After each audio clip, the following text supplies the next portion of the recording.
That was a good back workout, which really sounds weird to say back workout and not back and by workout, but so be it. It doesn't feel as weird as leaving the gym without having hit biceps shortly after working back. I was going to say bacceps for a second there, but anyways, it becomes very difficult to kind of break a habit, especially if it's, bad habit, but good habits are difficult to break as well, but sometimes they're necessary to break, in order to grow. And this is a perfect example.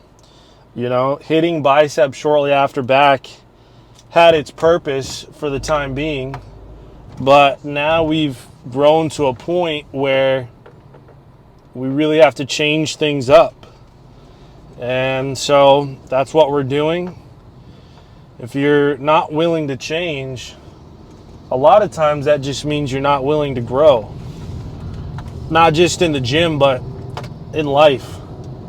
Consistency and routineness does have a role to play in progress and development, but every once in a while you do have to go back to the drawing board and change things up. I think that, too often people establish a routine, they become consistent, they do see some growth and development off of that, and then they just become complacent. And when the time comes for them to switch things up in order to grow, they refuse to do so. And so as a result, they become stagnant. Or in the gym, stagnicity is plateauing. You're not making any kind of growth. You're not making any kind of progress. So, I would say every few months, ask yourself, am I still making progress? Am I still getting better? And if the answer is no, obviously there could be a lot of reasons behind that. Whether it's not enough food, not enough sleep, not enough hydration. But maybe your workouts have gone, dare I say, maybe your workouts have gone a little stale. And so the only way to fix that is to try and increase the intensity, increase the weight. But another way to do it is to just switch things up altogether. You don't need to do a complete overhaul. I didn't do a complete overhaul. I still did the same movements that I usually do for back day. I just incorporated one additional movement. But so I still did 4 movements, but 2 of the 4 movements were different than what I usually do. Does that make sense? So I'm only doing 1 additional movement, but 2 of the movements are different. And I'm pretty happy with this back workout. Definitely felt a little stronger this week than I did last week as far as back goes. Overall I'm feeling stronger. But we're making progress, and that's the point. So, bottom line, don't be afraid to change things up. I know you see things online, and it seems like it is the fix-all solution for everything. Like, I just need to work out like this, or I just need to do this routine, or I just need to listen to this YouTuber, and I'm going to be as big as him, as lean as him, and as strong as him. I just got to stick to it. No, look at the biggest possible names in the fitness industry, both from a popularity standpoint and a fitness standpoint, okay? They still change things up. If you look at someone like Dorian Yates, you watch one workout video of Dorian Yates, and he's doing, one type of workout for chest, and then fast forward a year or so, he's doing not a relatively completely different workout, but nonetheless a different workout. So And to the people who are listening who have already been working out for some time, if you think to yourself when you first started working out what you would do on, say, the most popular day, chest day, what you're doing then versus what you're doing now is probably a little bit different. And there's probably a reason for that, because you found by making those adjustments that your chest feels a little bit better after working it out. And you've probably noticed some strength gain, and you've probably noticed some increase in size. So just keep that in mind. But anyways, yesterday was a good day after the gym. Had a nice nap. Went to the grocery store. I got a decent amount of sirloin steaks. Cooked those up real nice. I like to sear them on either side with some olive oil. Sometimes I'll use butter, but I find you have to use a lot more butter than you do olive oil. So I'll use olive oil, not a lot. Sear them on either side, get some nice coloring on them, and then I throw them in the oven at 420 degrees for like 5 to 10 minutes, depending on the thickness of the steaks. And I got to tell you, it is a pretty easy, pretty surefire way to prep steaks, especially these thicker steaks. I like mine medium rare, so they come out damn near medium rare every time. So can't wait to have one of those later, but I'm gonna go home, have me a 100-gram protein shake, and I also got one of those Edamons boxes of chocolate cake glazed crumble donuts with the crumbles on top. Bro, I'm telling you, I know mental illness is real, okay? But if you give someone a chocolate glazed cake crumble donut, Edamons, it's going to be pretty hard to be sad after that, okay? I'm just saying. I'm not a doctor, I'm not a psychologist, but take someone, put them in the gym for an hour and a half, bring them home, give them a donut. It's hard to imagine the day getting any worse after that, you know? I mean, it always puts a smile on my face, and look how happy I am. No, I'm just kidding. But yeah, anyways, enough goofing around on that. I think, what else do I have going on today?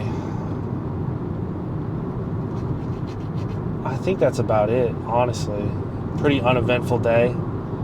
It's starting to warm up here in Florida. It's getting closer to springtime. I think some of the schools in the area are actually on spring break right now. I've been noticing a lot more kids riding their bikes and stuff like that. So probably won't be wearing sweatpants to the gym much longer. We'll see. I'm taking a little bit too much time in between sets in front of the industrial fan to cool off, because it's rough. It's rough. Oh, one other thing that I wanted to say is that I've been getting some messages from people on Instagram saying that they're not particularly sure how to go about joining a gym. They're not sure which gyms to join, that kind of thing. And I usually ask with like, well, what do you mean, like, you don't know how to join a gym, or you don't know what gyms to join? And they usually reply with, well, I'm just afraid that I'm going to join like a space that's toxic. I don't want to go to a gym that has like a lot of meatheads or people like working out really intense, that kind of thing, And I usually tell them, those are the kinds of gyms that you want to go to. You want to go to the gyms that have the monsters, that have the people that are working out intensely. There's an old saying that goes, surround yourself with the people that you want to be, or show me your friends and I'll show you your future. If you want to go to the gym and you want to get bigger, you want to get stronger, you want to be around people who are bigger and stronger. And as far as working out intensely goes, you want to be around people that work out intensely because it's going to show you how to work out intensely. And as far as toxicity goes, believe it or not, contrary to popular belief, there's really no toxicity in the gym. The only toxicity that's occurring is internal. The people that are toxic internally are just telling themselves that they're not good enough, they need to get better, they haven't achieved their goals yet. And if you ask me, that's actually kind of healthy because it helps you to avoid complacency, which complacency equals stagnicity, and stagnicity is death. But as far as how people in the gym treat others, I mean, you'll find that it's kind of a niche, tight-knit family. If you're constantly going to the gym at, relatively the same time frame, you're going to see the same people usually. And before long, you're going to develop some sort of a quite literally unspoken friendship with these people. And when that person comes up to you and they're like, hey man, keep up the good work. I see that you're working out really hard. Or, hey man, I noticed that you're getting a lot slimmer, like keep up the good work. Or, I remember when you first started working out, you could only bench press 135. Now I see you doing 225. You've made a lot of progress. Congratulations. That kind of stuff, man, it really it makes your whole year. But you're never going to experience it if you don't take that leap, if you don't, jump in. I mean, the gym by far, I've belonged to a lot of gyms, and I've been working out for quite a while. And I can tell you by far, the gym is probably one of the best places you can spend your time and effort and energy at. It is, as far as like mental health and stability goes, it's better than anything. It's better than, I understand that there's people out there that they ask these questions about joining a gym because they have a little underlying social anxiety. But I'm telling you, the best way to get over social anxiety is to immerse yourself in social situations. And the gym is probably the best social encounter, place to socially encounter others. Excuse me. Than anything else. It's better than church. It's better than school. It's better than work. It's better than the bar for sure. Better than the club. You're gonna find that if you do join, I'm talking to individuals that are, middle school, high school, early college. Ultimately, I'm talking to everyone, but especially these few people. If you join a gym, you're gonna find that it's not just your body that grows and improves, but you as a person are going to grow and improve as well as you talk to other individuals that, maybe have a little bit more life experience under their belt than you. So get in the gym. Let's get after it. Don't be afraid. There's nothing to be afraid of.